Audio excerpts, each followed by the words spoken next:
Magkano ba ang utility bills ko per month dito sa Thailand? So kapag sinabi kong utility bills, electricity and then water.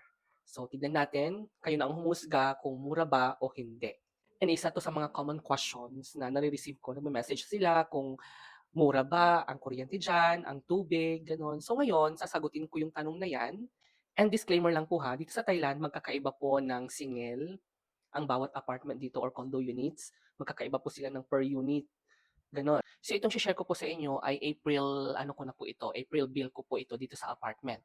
So makikita niyo diyan yung binabayaran kong renta dito sa apartment ko, hindi siya kagandahan actually, hindi kagandahan itong apartment ko. So ang binabayaran ko is 4,000 baht per month.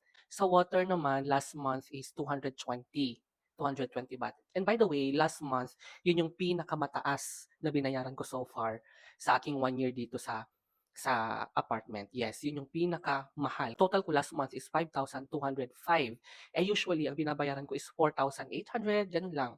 Kasi last month, April, alam niyo na, summer. Kapag summer dito, talagang tumataas yung bayarin lalo sa kuryente. So last month, ayun ha, last month, yun yung pinakamalaking binayaran ko talaga. Yung water ko, yan din yung pinakamalaking binayaran ko sa tubig kasi nagkaroon ako ng ano 'to, bumili ako ng washing machine. So, nagwa-washing machine ako twice a week. So, alam niyo na magastos sa tubig. And dito sa apartment, kapag na-consume mo yung 4 cubic meter sa tubig, automatic 100 yun, 100 baht.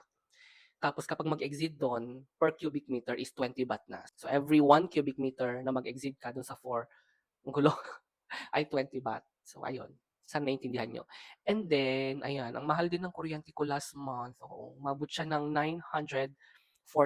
Eh dati, ang kuryente ko lang 750, 780, ganun lang yung kuryente ko nung wala pa akong washing machine. And by the way, may washing machine ako ha, may mga appliances ako dito. And everything na ginagamit ko ng mga appliances ay di kuryente.